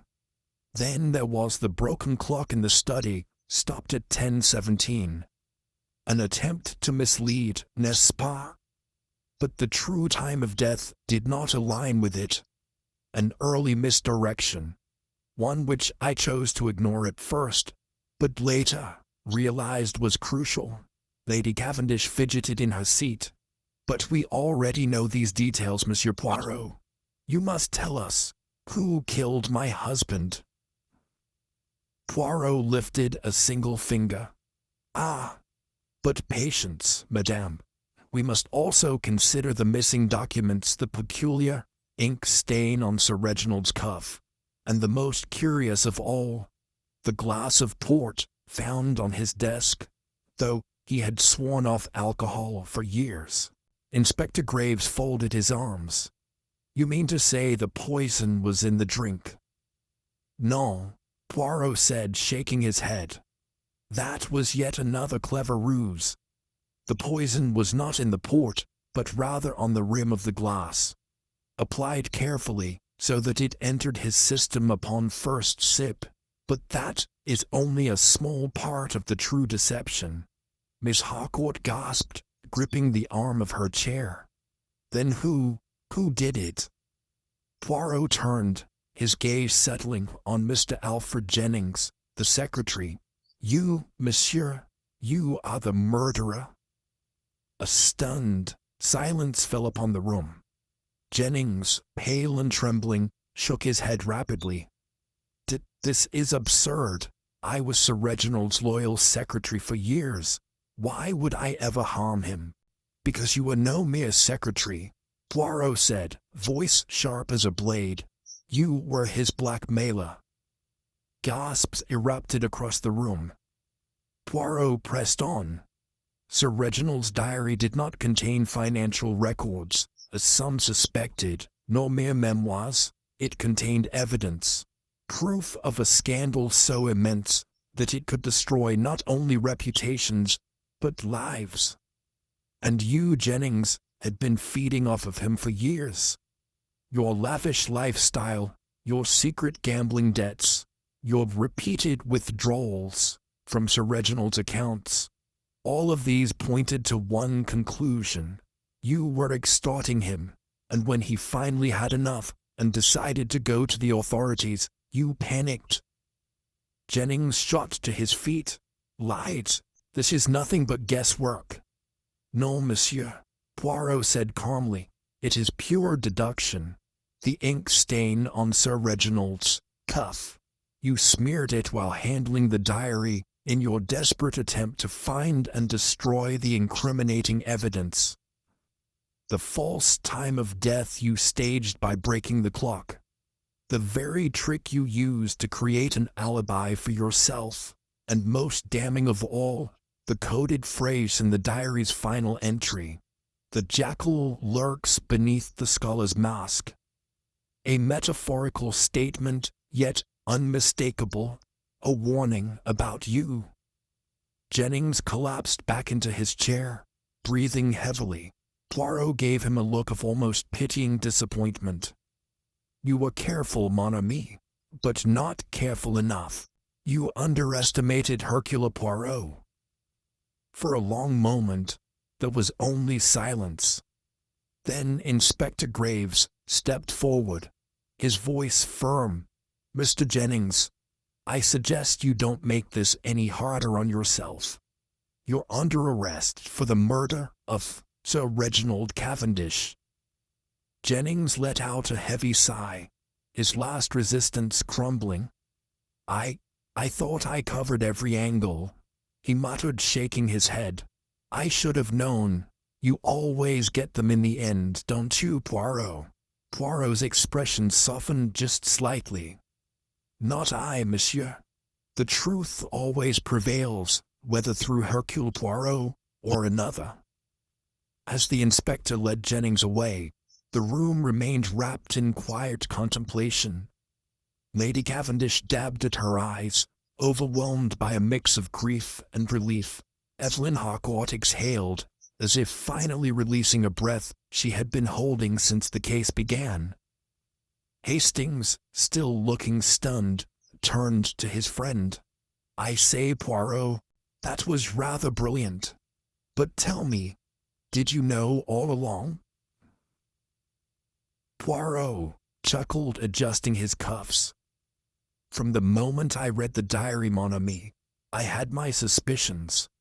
The rest was merely a matter of arranging the puzzle pieces into perfect order." With that, Poirot retrieved his hat and cane, giving the room one final, knowing glance. "And now, mes amis, my work here is finished. I bid you all adieu." As he stepped into the crisp evening air, Hastings followed. "What now, Poirot? Another case?" Poirot smiled, his eyes twinkling. "Perhaps, Hastings, but first, dinner. Solving a murder always gives one an appetite." And with that, Hercule Poirot strode off into the night, ready for whatever mystery awaited him next. Chapter 13. The Lingering Shadows of Justice. The case of Sir Reginald Cavendish's murder had been solved, yet its ripples had not settled. Even as Alfred Jennings sat in custody, awaiting trial, a strange tension remained in the air, an unease that even Hercule Poirot himself could not immediately dismiss. It was the evening following the Grundy revelation. Poirot sat in his suite at the Ritz, his polished shoes reflecting the dim golden glow of the lamp. Across from him, Captain Hastings poured himself a drink, his expression still filled with the wonder of the day's events. "I say, Poirot," he mused, swirling the liquid in his glass, "you made it seem so simple. But there was a moment there when I thought Lady Cavendish might be involved. She was acting rather strangely." Poirot smiled, tapping his fingers together. "Ah, Hastings, the mind of a grieving widow is not so easily understood. Lady Cavendish's distress was real, but her guilt? No. She was merely concealing something else, a secret of the heart, not a crime." Hastings frowned. "Secret of the heart? What do you mean?" Poirot sighed, rising from his chair. He walked to the window, looking out over the twinkling London skyline. "Tell me, Hastings, did you notice how she reacted when the name Evelyn Harcourt was mentioned?" Hastings thought for a moment. "She seemed uncomfortable." "Très bien. Because Evelyn Harcourt was not merely a guest at Cavendish Manor, she was Sir Reginald's true love, a woman he had planned to leave his wife for. But alas, he hesitated for too long." Hastings nearly choked on his drink. "Good heavens, Poirot! You mean to say Lady Cavendish knew about this?" Poirot nodded, solemnly. "She did, and yet she did not act upon it. She had resigned herself to her fate. A loveless marriage, an empty home." He turned back to his friend.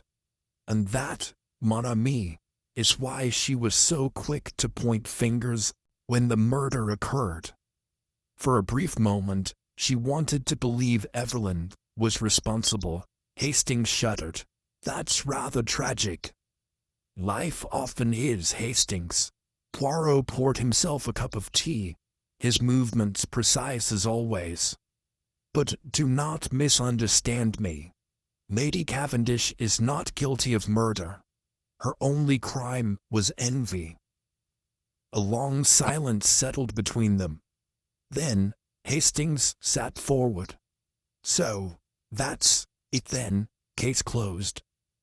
Poirot arched an eyebrow. "Is it?" The question sent a chill through Hastings. He sat up straight. "But you said Jennings did it. Surely, there's no doubt now." Poirot took a delicate sip of tea. But you know me, Hastings. Doubt is my constant companion." Hastings scoffed. "Really, Poirot, you can't possibly think Jennings is innocent." Poirot shook his head. "No, my friend. He is guilty, but he did not act alone." Hastings froze. "What?" Poirot nodded. "There is still one more thread to unravel. A sudden turn." The next morning, Poirot and Hastings arrived at Scotland Yard to speak with Inspector Graves. Poirot," the inspector greeted, looking weary. "You've certainly done us a service with this case. Jennings is in his cell and he's already half broken. A full confession should be coming soon." Poirot inclined his head. Yes. And yet, my dear Inspector, you have not wondered who helped him." Graves frowned. "Helped him?" "Oui. Jennings is a clever man, but not clever enough to orchestrate every detail alone. There was another hand in this affair, someone who made the crime easier to commit." Graves sighed, rubbing his temples. "You mean to say there's another accomplice?" Poirot smiled. "I do not mean to say. I know it to be so." Hastings, who had been silent thus far, suddenly spoke up. "But who, Poirot? Who could have helped him?" Poirot turned towards the inspector. "Bring me Mr. Bartlett." The inspector blinked. "The family lawyer?" "Precisely. The last confession." An hour later, Mr. Bartlett was seated before Poirot in the interrogation room, his fingers nervously tapping against the wooden table. "I don't know what this is about, Monsieur Poirot," he said stiffly. "I've already told you everything I know." But what you have not told me is far more interesting," Poirot replied smoothly. Bartlett swallowed. Let us not play games, monsieur. You were the one who switched the pages of the diary." The lawyer's face turned pale. That's absurd." "Nah, it is the truth. You see, while Jennings may have been the murderer, he had no direct access to the study that evening. But you, Monsieur Bartlett, was seen entering the room at precisely 9:45 p.m., just before the murder took place." Bartlett's breath quickened. "You knew the diary contained evidence of financial crimes, ones that Sir Reginald had entrusted you to handle, but when you saw that he intended to expose them, you acted swiftly. You did not kill him yourself, but you enabled it to happen." A silence stretched between them, thick with tension. Finally, Bartlett exhaled. His shoulders slumped. "You're right," he muttered. "I didn't kill him, but I knew Jennings was planning something. He said he'd handle the problem. I let it happen." Poirot nodded solemnly. "And in doing so, you are just as guilty." The final chapter. Later that evening, Poirot and Hastings sat together in a quiet cafe, reflecting on the case. "So, it wasn't just Jennings," Hastings murmured.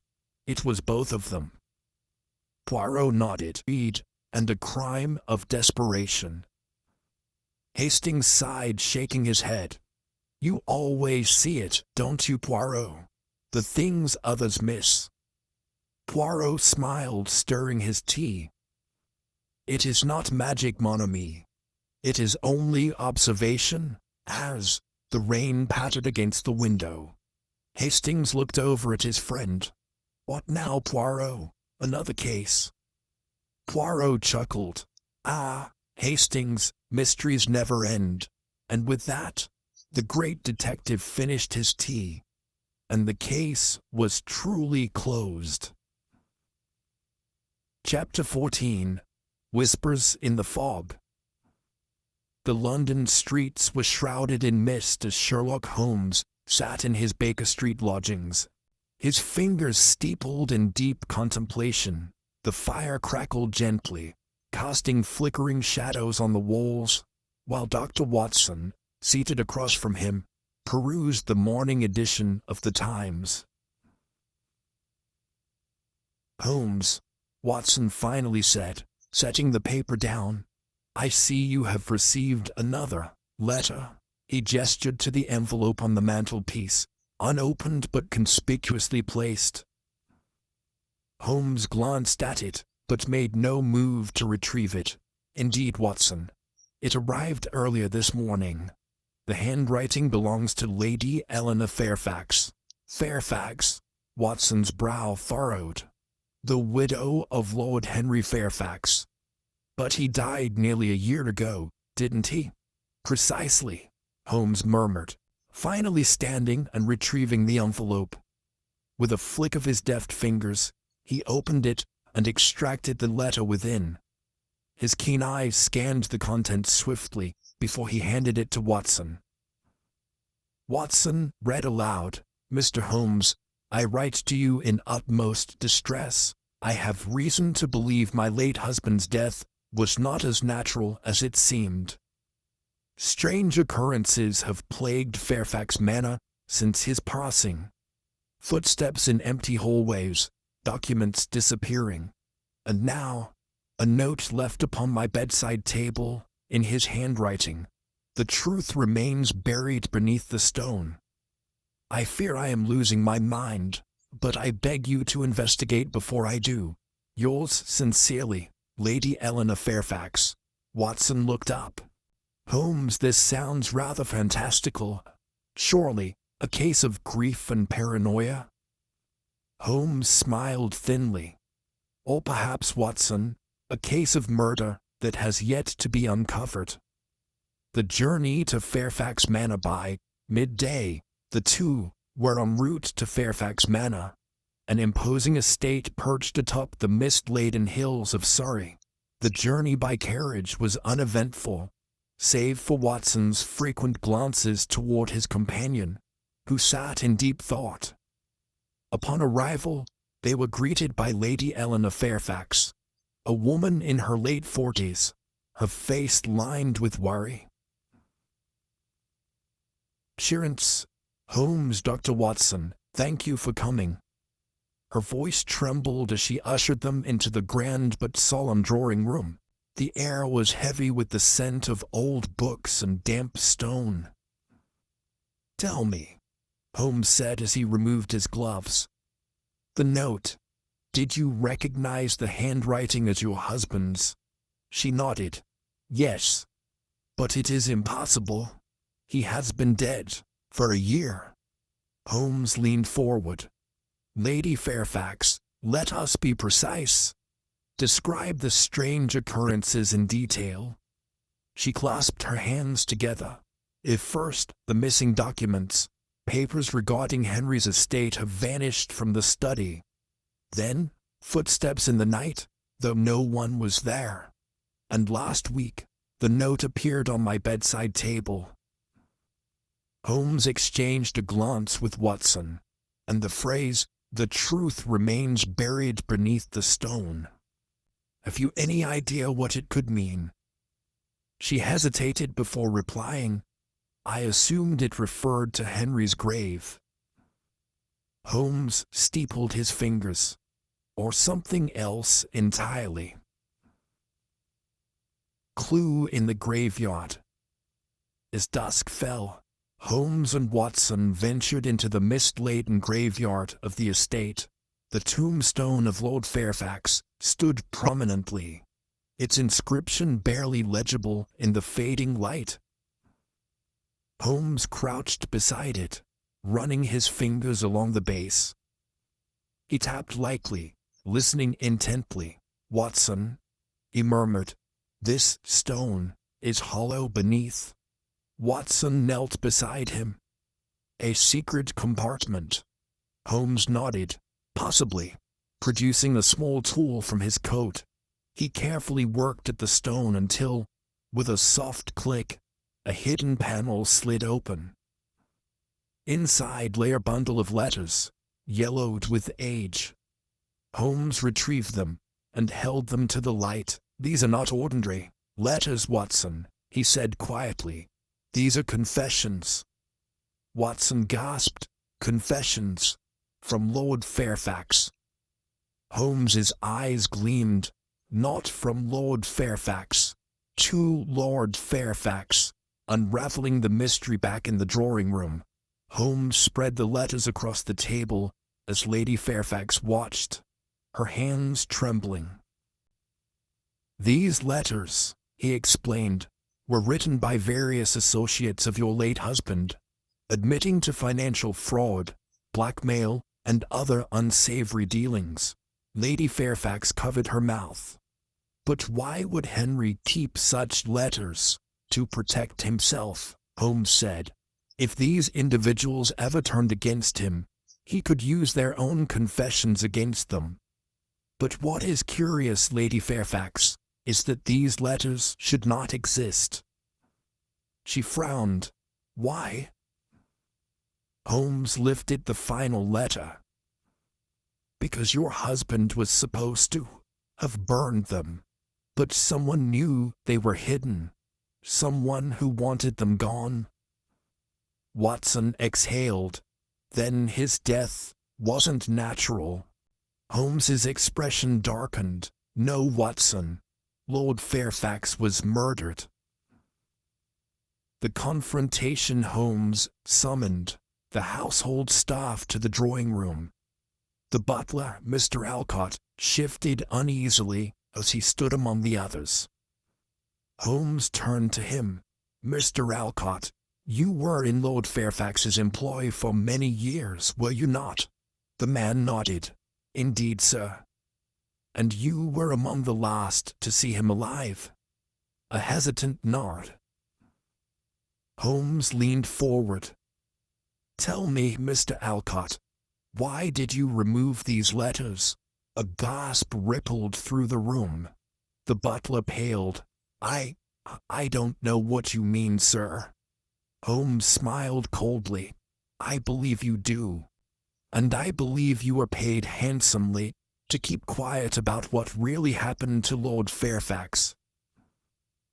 Lady Fairfax's breath hitched. "You're saying Mr. Alcott was involved?" Holmes nodded. "Indeed. But he was not the mastermind. He was merely the pawn." He turned to the back of the room, where a man in fine clothes stood stiffly. "Mr. Lionel Graves, the family solicitor. You are the true orchestrator of this affair." Graves' face turned red. "This is outrageous." Holmes cut him off. "Is it? You were the one who had the most to gain. With Lord Fairfax dead, you controlled his estate affairs. The missing documents? You stole them. The ghostly letters? You planted them to frighten Lady Fairfax away. And the letters buried beneath the stone, you sought them but could not find them until now." Graves' expression flickered, and Holmes saw the truth in his eyes. "Mr. Alcott was your accomplice," Holmes continued. "You used him to administer the slow poison that killed Lord Fairfax. When suspicion did not fall on him, you let him be." Graves lunged for the letters, but Watson grabbed him. Holmes sighed. "Really, Watson, your timing is impeccable." Graves struggled, but soon slumped in defeat. "Curse you, Holmes," he spat. Holmes merely dusted his hands. "The truth, Mr. Graves was never truly buried. It simply waited to be found. Case closed. As the police led Graves and Alcott away, Lady Fairfax exhaled a shaky breath. "Mr. Holmes, how can I ever thank you?" Holmes tipped his hat. "No thanks necessary, Lady Fairfax. The truth was there all along. It merely needed a detective to unearth it." As he and Watson departed into the misty night, Watson turned to his friend. "Holmes, do you ever tire of being right?" Holmes smirked. "Not in the slightest, Watson. Not in the slightest." And with that, the fog swallowed them whole, as another case was put to rest. Chapter 15. The vanishing cipher. London's streets were bathed in the glow of flickering gas lamps, as Sherlock Holmes paced the floor of 221B Baker Street, deep in thought. Outside, the fog swirled in thick tendrils, muffling the sound of distant carriages. Dr. Watson, seated by the hearth, watched his friend with concern. "Holmes, you've barely spoken all evening. Is this about the letter that arrived earlier?" Holmes halted abruptly. "Indeed, Watson, the matter is perplexing. It concerns a stolen cipher, one that was in the possession of the British government until last night." "A cipher?" Watson straightened. "You mean an encryption device?" "Precisely," Holmes replied, his sharp gaze narrowing. "A new method of secure communication developed for the War Office. Its loss poses a grave security risk, and the government is desperate to retrieve it before it falls into the wrong hands." Holmes strode to the fireplace and picked up an envelope from the mantel. "This arrived an hour ago. Mycroft himself sent it. The situation is dire." Watson took the letter and read it aloud. "Sherlock, a matter of national importance requires your immediate attention. The Langford cipher has been stolen from the War Office vaults. Intelligence suggests it may be in the hands of foreign agents. I trust you understand the urgency. Report to the War Office at once. Mycroft Holmes." Watson lowered the letter. "If Mycroft is involved, this must be of the utmost seriousness." Holmes nodded. "Indeed, Watson, we leave at once." The scene of the crime, the War Office, was a grand building, its corridors patrolled by stern-faced guards. Upon arrival, Holmes and Watson were escorted to a high-security vault where the cipher had been stored. They were met by Colonel Alfred Grayson, a distinguished man with silvered hair and a military bearing. "Mr. Holmes, I trust you have been briefed." "I have," Holmes replied. "Tell me precisely how the theft occurred." Grayson exhaled sharply. "The Langford cipher was kept in this vault, protected by steel doors and 2 guards on duty at all times. When the morning shift arrived, they found the door unlocked. No sign of forced entry. The cipher was gone." Holmes examined the heavy steel door, running his fingers along its edges. "No damage. This suggests the thief had access to the key and the correct combination." Grayson nodded grimly. "Exactly. That means it must have been an inside job." Holmes turned to the 2 guards on duty that night, Sergeant Whitmore and Corporal Hughes. "Tell me, gentlemen, did either of you notice anything unusual before the theft?" Whitmore cleared his throat. "Sir, we followed standard procedure. No one entered the vault except Captain Reynolds. He's the officer in charge of securing high-value items. He performed the nightly check as always." Holmes's eyes darkened. "Where is Captain Reynolds now?" Grayson shifted uncomfortably. Gone, Mr. Holmes. Disappeared without a trace. The hunt for Captain Reynolds Holmes wasted no time. He and Watson set out to track Captain Reynolds, beginning at his residence. Inside his small apartment, they found the place in disarray. Papers scattered, drawers left open, but what caught Holmes's attention was a half-burned telegram in the fireplace. Carefully, he retrieved it and pieced together the words, "Meet at docks, midnight, the Raven." Holmes handed it to Watson. "A ship, most likely. We must move quickly. A deadly chase at the docks." The docks were shrouded in mist as Holmes and Watson arrived at Pier 17, where a large ship named the Raven was moored. Lanterns swung in the night breeze, casting eerie shadows on the water. "There," Holmes whispered, pointing toward a lone figure creeping toward the ship's gangway. "Reynolds?" Watson asked. Holmes nodded. "And he is not alone." Two men emerged from the shadows flanking the captain. They were dressed in dark coats, their postures stiff with tension. Holmes and Watson ducked behind a stack of crates, watching. "Hand it over," one of the men growled. Reynolds hesitated. I need assurances, payment, as agreed."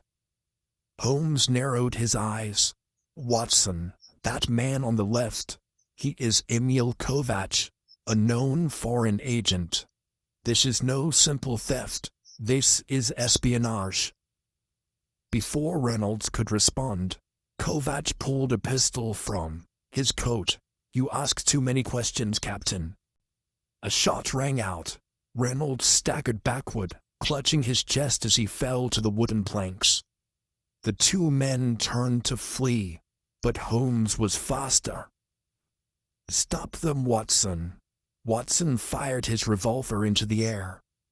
The sudden noise startled the thieves, giving Holmes just enough time to leap forward, tackling Kovacs to the ground. The other man tried to run, but Watson was upon him in an instant. Moments later, police whistles sounded as officers arrived, arresting the criminals. Holmes knelt beside Captain Reynolds, who gasped his final words. They made me do it. The cipher, hidden at St. Albans Chapel." With that, his eyes closed forever, the final piece of the puzzle by dawn. Holmes and Watson arrived at St. Albans Chapel, an ancient church on the outskirts of London. Inside, beneath a loose stone in the floor, they found a small metal box. Holmes pried it open, and there it was, the Langford cipher. Watson let out a sigh of relief. "We have it, Holmes. The case is closed."